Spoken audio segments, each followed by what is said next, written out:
Now it's my pleasure to introduce our guest author tonight.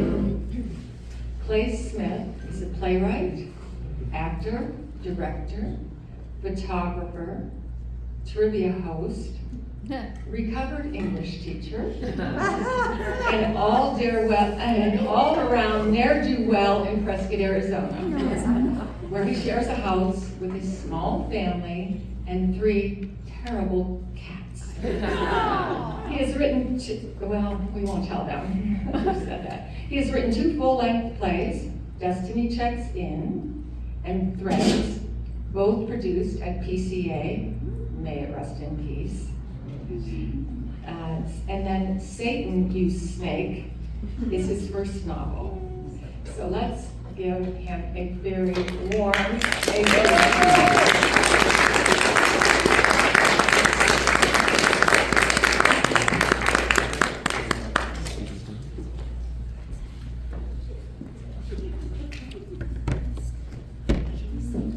Hi everybody, look at all the beautiful faces out there. It's a good crowd. Oh. Okay, good. All right, hi, I'm Clay. I'm Clay Smith. You can't see his face. Hi. Can't see his face. Oh. Okay, that's better, yeah. Okay. This is Satan, You Snake, Kane's book. I wrote it. I'm pretty proud of it. So this book is I call it a burlesque on Paradise Lost. It's a retelling of Milton's Paradise Lost with blasphemy and dick jokes, which it always needed, but nobody knew, I guess. So this might be a little offensive in a lot of different ways. Bear with me. He just told me not to apologize. So there's nothing I can do.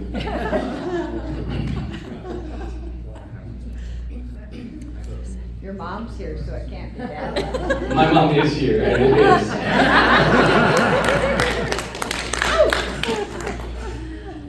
I'm going to share a couple of little sections here. If I run out of time, just wake me off. Okay.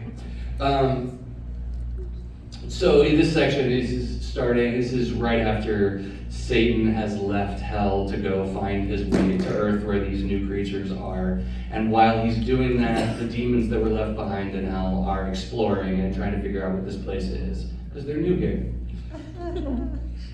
Yet others broke off, some in military squadrons, some in ragtag bands, to explore that dismal world and discover if any climb perhaps might yield them easier habitation. They set out in 4 directions, on foot and on the wing, following the 4 streams that empty into the lake of fire. Styx, the river of hatred; Acheron, black and deep, the river of sorrow; Cocytus, the river of weeping; and Phlegethon, the river of fire. Far from the lake was found the river Lethe, a slow and silent stream, the river of forgetfulness. Anyone who drinks from it forgets their former state and being, joy and grief, pleasure and pain. Beyond Lethe, the explorers found a frozen continent, dark and wild, beat with perpetual storms of whirlwind and dire hail. The frozen air burns like frozen fire. The ground there is nutsack cold, which is a scientific term that means the hail never melts, but piles up until it has filled the frozen valley and become a bog of powdered ice. From above, it looks solid, like your mother. But like your mother, it has swallowed entire armies. Oh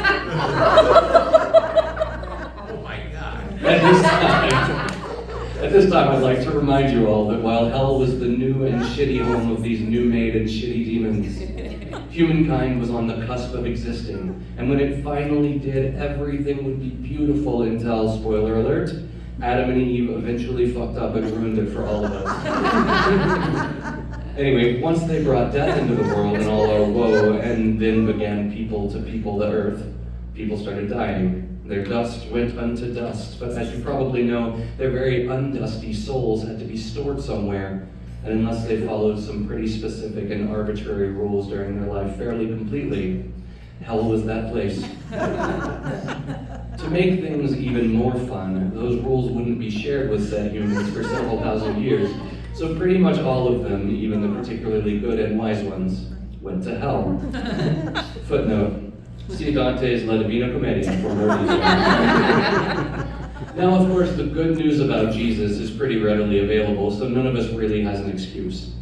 I mean, now that we know better than to fornicate and lie and do butt stuff and divorce our spouses and take the name of our Lord in vain and work on the Sabbath and not go to church every day and doubt our favorite translation of the word and all those other things, there's no way anyone's going to hell anymore, right? I mean, unless you were raised in a non-Christian faith and don't know any better, or unless you live deep in the darkest depths of the irony of the Amazon and can't order a Bible on Amazon, or unless you practice some reasonable incredulity and can't be totally sure that that particular pacifist hippie is the warlike messiah you've been waiting all eternity for, or unless you're not all the way convinced that every word in the Bible is true except the ones that your priest, preacher, minister, elder suggested you ignore. If any of those things is true, you'll probably still go to hell. I mean, I feel bad for you, but the information you need to succeed in afterlife is readily available in at least 20% of the people's world. So there's a fighting chance you have no excuse. Long story long, all the fucked up extreme places these demons discovered would eventually be populated by the souls of the damned and become sections of the poorly designed theme park that is hell.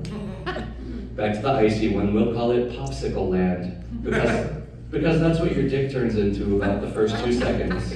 But it's even worse because it's wintertime, so nobody wants a popsicle. On a revolving schedule, all the dented souls are carried to Popsicle Land by harpy-footed furies. Footnote. It's unclear here whether Milton is referring to harpies or to furies. This is based on a poem by Milton, so it was his word, harpy-footed furies, which are both interesting creatures in Greek mythology. The harpies are basically evil chickens with the faces and breasts of either pretty or ugly women, depending on whom you ask.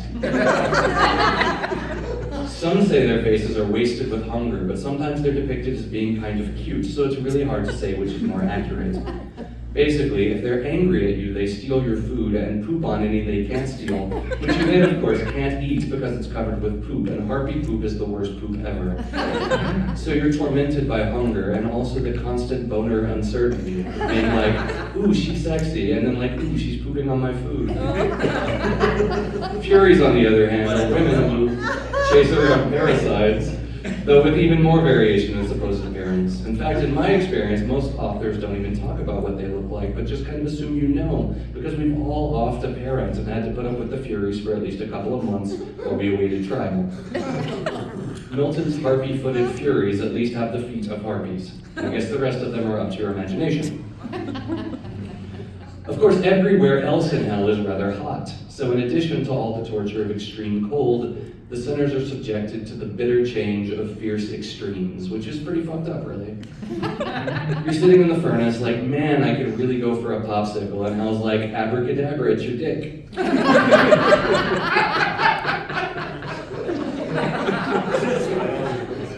In Popsicle Land, the sinners are dropped in the ice, which due to their soft, ethereal warmness, melts around them a little and refreezes, so they're totally immobilized in ice until their time is up and they are hurried back to the flames.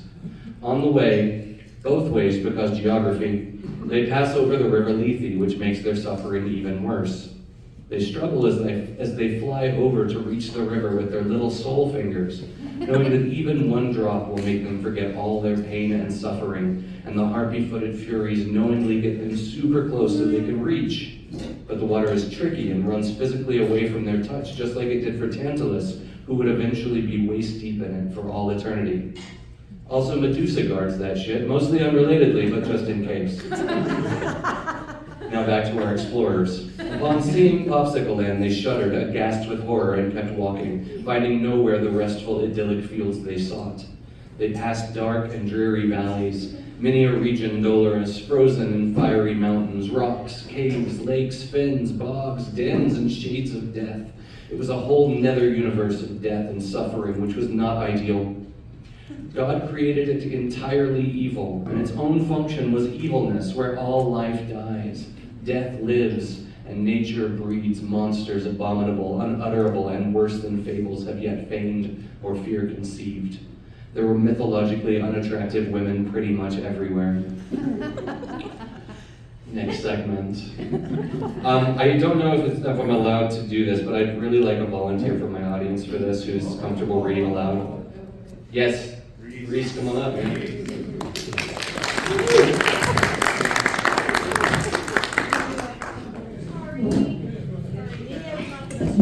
This is my new friend, Reese. I just met her the other night. Hi, It's good to Reese. see you.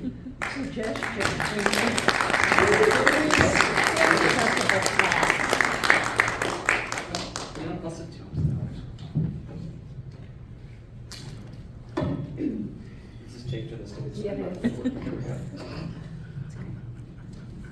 All right. Here, I'll put it down there. I'll lean over. Okay. So this next section is a dialogue between me, the writer, and Light. It takes place at the beginning of book 3, and this is the part where Milton needs to find a new muse because his current muse is not allowed in heaven. So, do you want to be me or Light? Okay, Reese's gonna be Light. I'm gonna be me. Okay.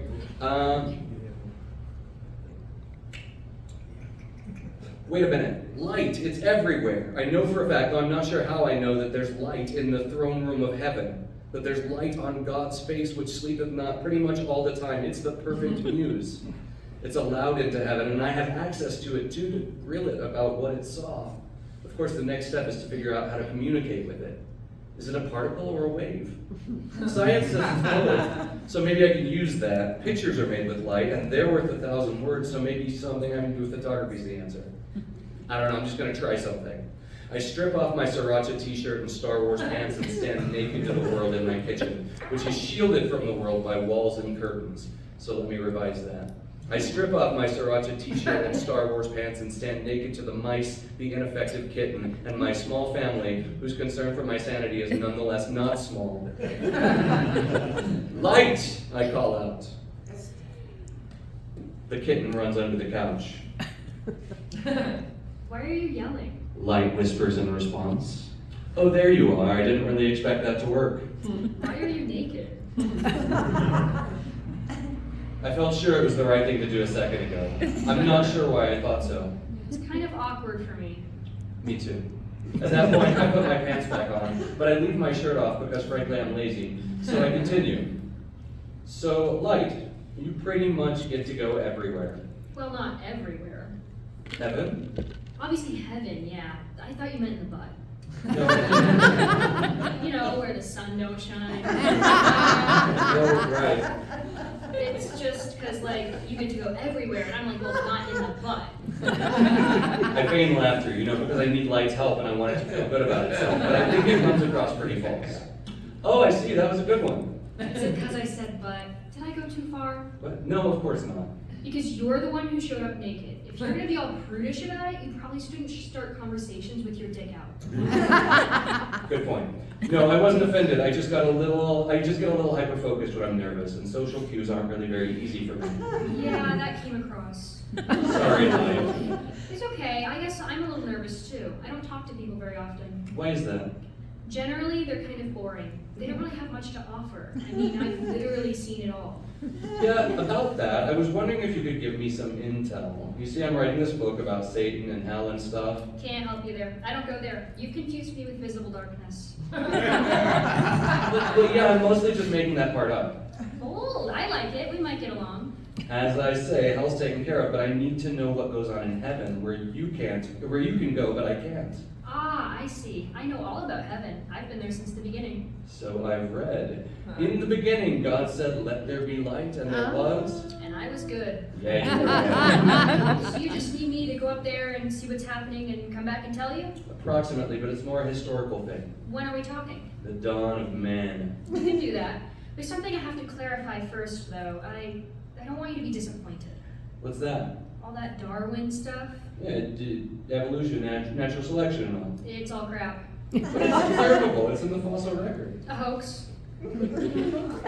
No way, really? Yeah, you humans like to think you're so smart. Sometimes God likes to knock you down a peg. That's not very all benevolent. Yeah, that's also a human-sourced rumor. God's kind of a dick. I've been getting that impression. You've just had Satan's side of the story, so that's not exactly unbiased either. Good point. Let's get back to this evolution thing. Let me ask you a question. Did Adam have a belly button? I've always pictured Adam with a belly button. He'd look kind of weird without one. Of course he did. They're part of the symmetry, man. You can't just have rippling abs and no belly button. You look stupid and incomplete. But how do we get belly buttons? It's an umbilical cord thing, right? Exactly. But did Adam have an umbilical cord?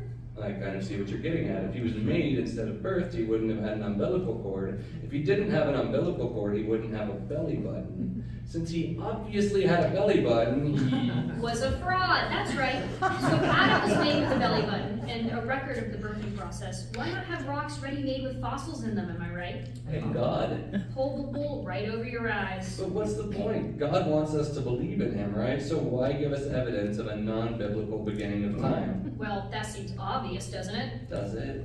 Of course, there are billions of people on the planet Earth right now, about a third of whom are Christians of one type or another. Since the first people who ever lived has died and needed to be sorted into some kind of afterlife or another. I think I see where this is going, but heaven is infinite.